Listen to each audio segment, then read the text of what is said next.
If we can make the pie bigger, humanity wins. And it goes to diversification is key. You need to think in scenarios. In a world that is changing so rapidly. I think you're starting to see growth opportunities in markets like here in China, other markets.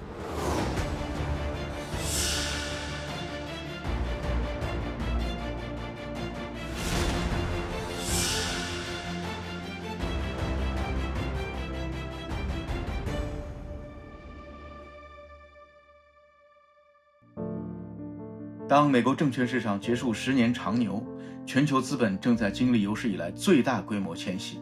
美国关税冲击下的不确定性，中国两会5%增长目标的政策定力，香港 H 股的技术性反弹，生成式 AI 引发的生产力革命，这些要素正在重构21世纪第3个10年的投资版图。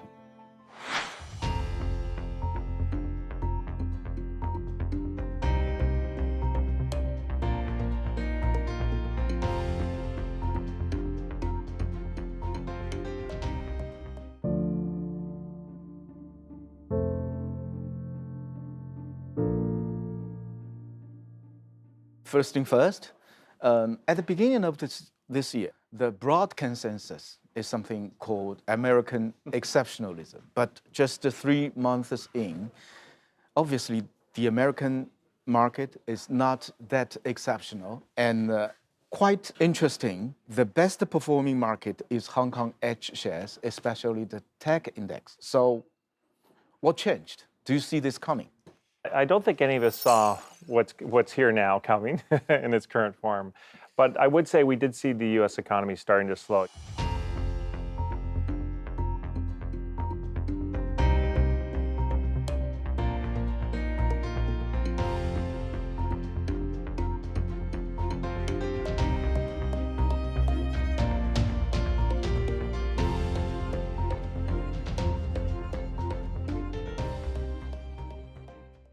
You had the Fed, who was in a tightening cycle. They were raising rates, and we were waiting for them to start lowering rates because we thought the U.S. economy was going to slow down. But I do think you've seen geopolitical tensions as it relates to trade uncertainty start impacting markets. And I would say, particularly in the U.S., what markets don't like is lack of clarity. They like clarity one way or the other. They just like to know which way is the economy going. And I think this uncertainty is really caused a lot of pause in that market.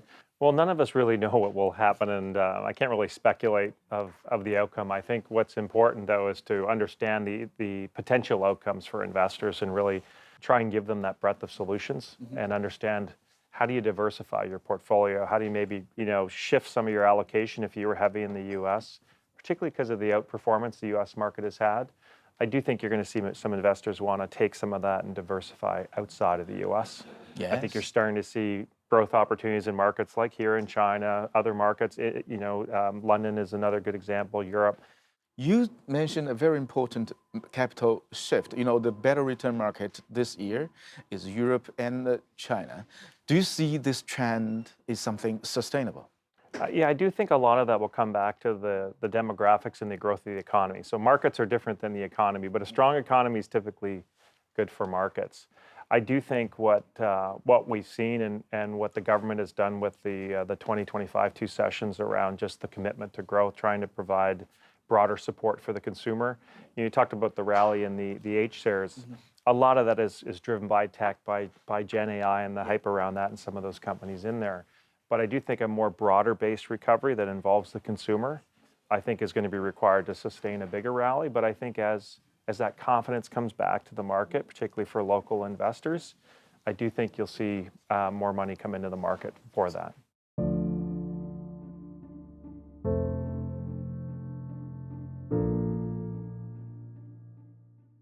So given the particularly uncertain global context, do you feel that at least China is a source of stability, a source of certainty in this world?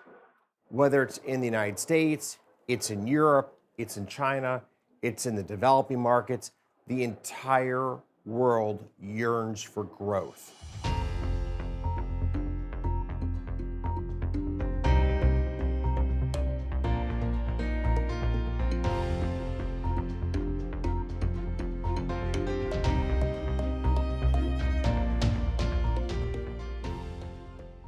And I think it's important that our leaders in each of those respective geographies really set forth a game plan intended to ignite growth in their economies. The world needs growth.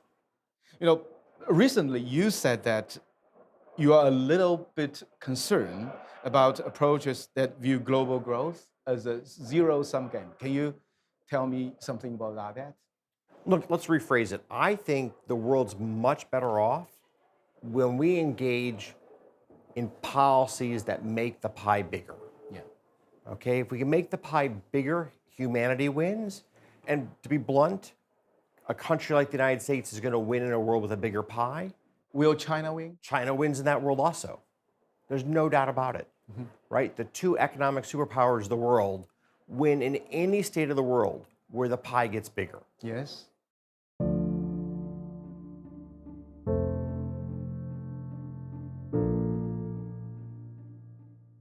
The world now is undergoing some kind of paradigm shifting on three dimensions: economically, geopolitically, and technologically. And you are in charge of UBS Asia. So how do you view this impact from your seat? So you're absolutely right. If you think about today's time, today's news that you hear every day, you see the markets move, you see the currencies move, you see the interest rates moves. It is not an easy time.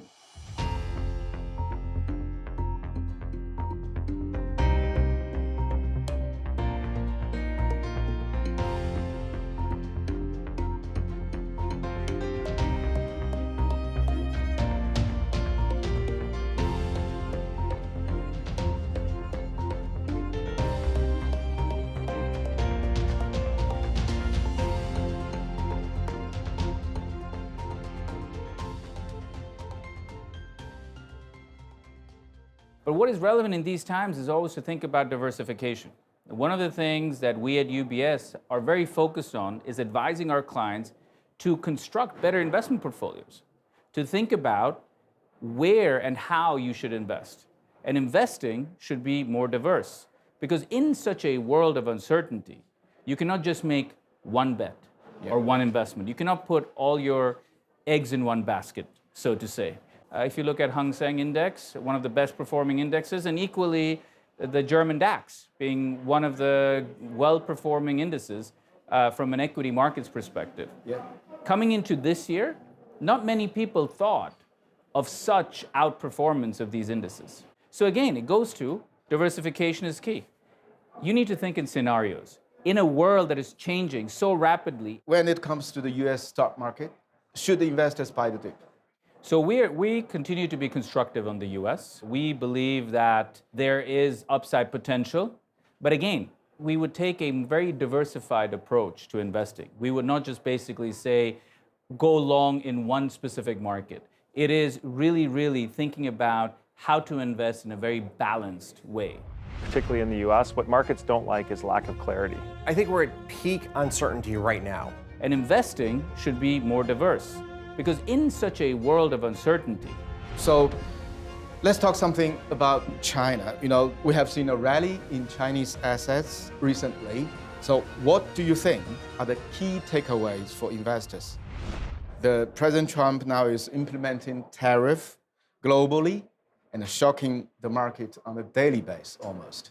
So when it comes to Asia, the area you are in charge, what is the biggest market challenge in this part of the world? I think the market challenge in Asia is very similar to wherever you are right now. It is your initial question when we started this conversation. It is the global uncertainty. As you think about these scenarios, you need to think about what in Asia is working, where do you see continued momentum, like technology, like some of the new news we've seen. BYD coming out with the 5-minute recharging battery was quite groundbreaking, right? But again, there's not only one game in town. We always need to think about diversification.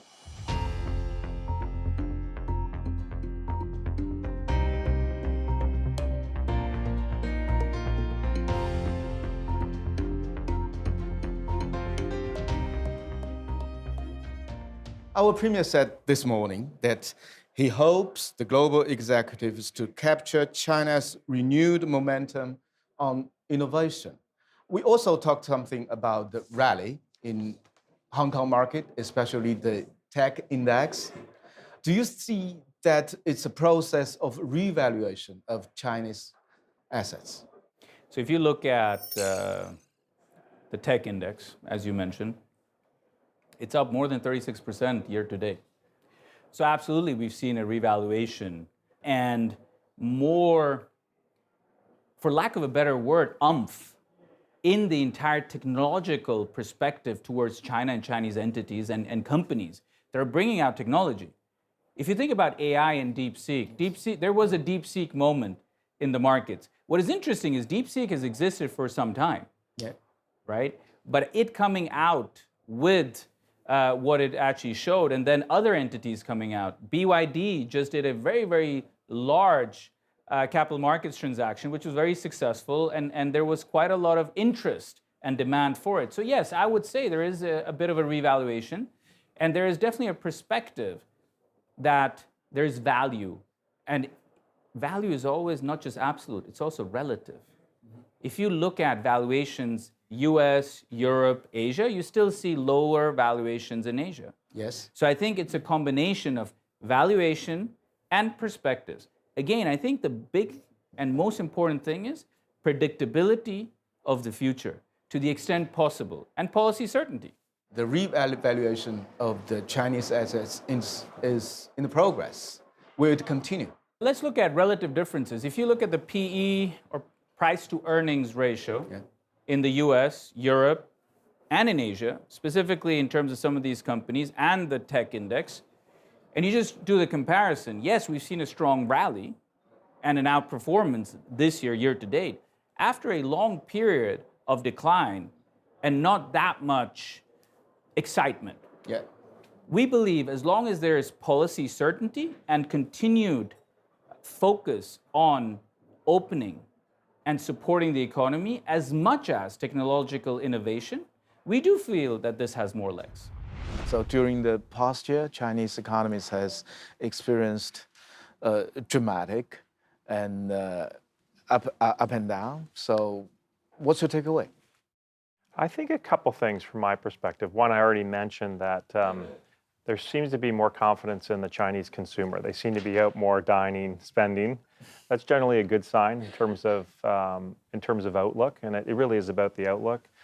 I think the second thing, though, is, again, a lot of the measures that the government announced in the two sessions help support that growth. You know, one is the GDP growth, and there could be some slowdown to that in the second half if there are potential tariffs from the US, but 5% GDP growth is quite strong. But then more of the broad-based support by the government around monetary and fiscal spending for more of the broad-based consumer, to create that support so the consumer can really continue the rally beyond just the tech piece coming through, kind of the H-share rally.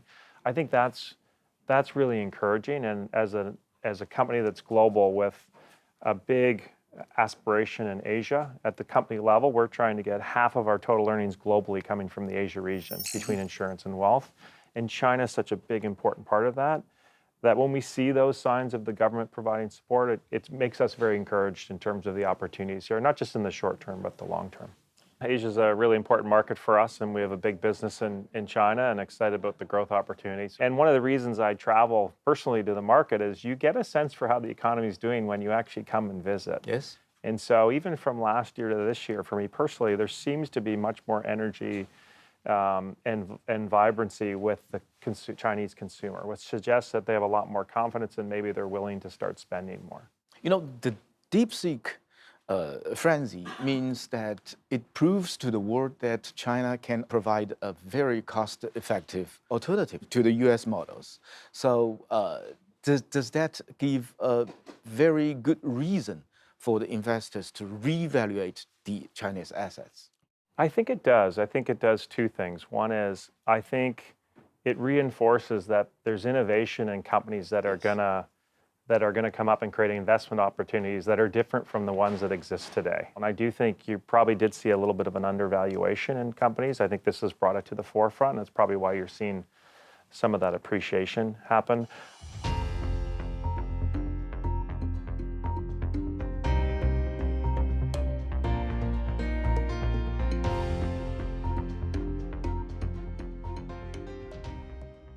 So let's talk something about China. You know, we have seen a rally in Chinese assets recently. So what do you think are the key takeaways for investors?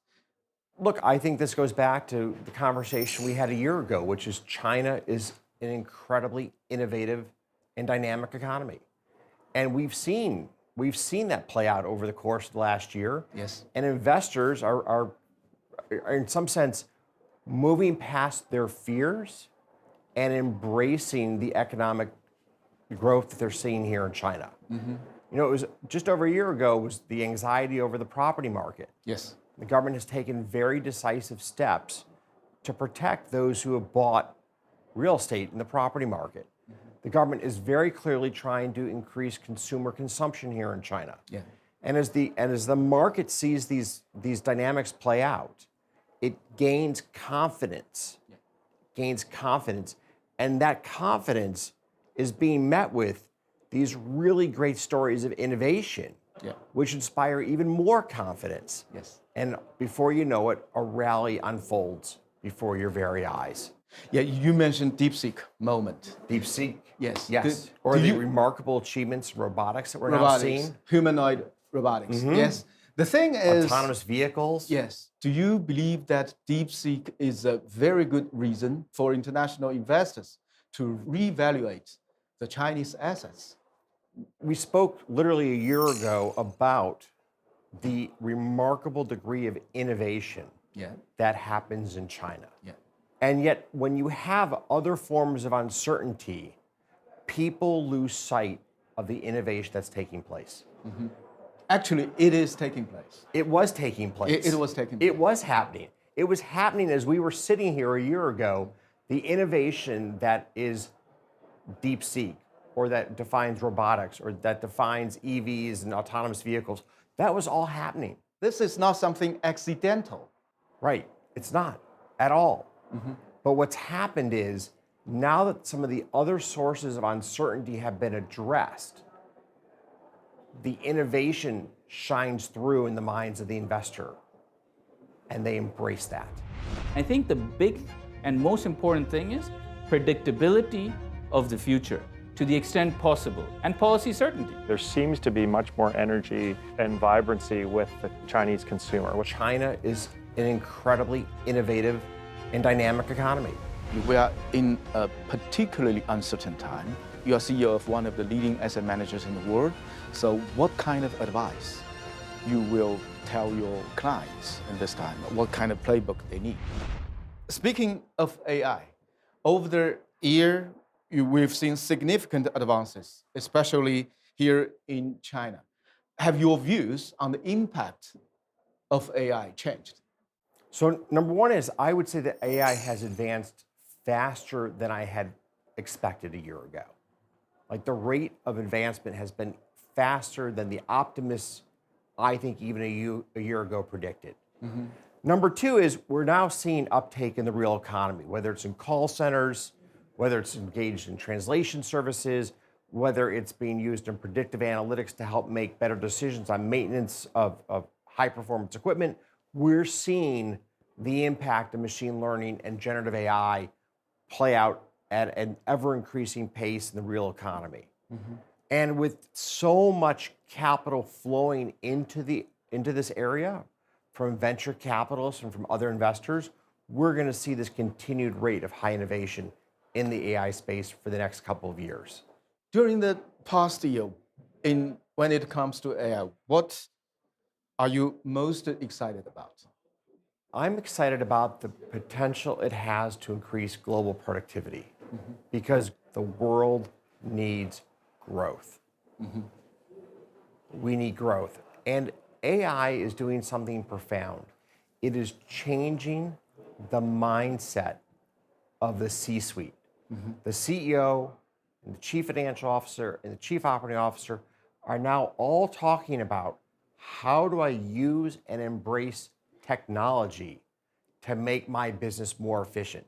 And that extends well beyond using AI. It's a sea change to once again embracing the power of technology to make one's business far more efficient. 3 months ago, when I was GCC, and your annual event. At that time, the international investors to the Chinese assets, they are more or less in a wait-and-see mode. How about today? I think there's definitely materially more interest. And you've seen that in action lately in the capital markets and in some of the capital market transactions that we've seen. You have seen international investors come in. Yes. So I think that sort of confirms the point that, yes, international investors are coming in, but they're also looking for a continuation of innovation and everything that has started and hopefully will continue. So finally, you are wearing two hats. Regarding the wealth management industry, what are the biggest trends? I think one of the things generally, and I think this is global phenomena, technology itself is going to actually change a number of things also in our industry in wealth management.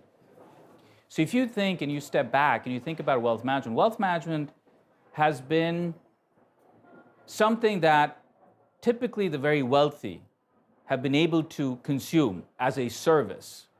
The focus has been on the wealthy individual of this world. Technology, and AI specifically, together with the distributed ledger technology, are actually two elements that we believe will create more access, will make wealth management even more inclusive. Exactly. We are in a particularly uncertain time. You are CEO of one of the leading asset managers in the world. So what kind of advice you will tell your clients in this time? What kind of playbook they need? Well, I think there's a couple things. So the first thing is you want to have options for investors in case they want to pivot their portfolio. They want to change markets, countries, or even sectors within a country. So that would be the first stage. The second thing we're seeing, regardless of equity markets, is just, particularly here in Asia, is the demand for income. So the more solutions we can build that are income focused versus equity market focused, trying to meet an income return, it provides a little bit more stability and cash flow to clients during these times of uncertainty. The two other areas we see is that while we're traditionally in traditional equity and fixed income, we also have a range of private asset classes: infrastructure equity, timber, agriculture, private credit, real estate. And we're starting to see, particularly the high net worth investor, starting to allocate more to these, which a little bit more certainty than traditional equity and fixed income.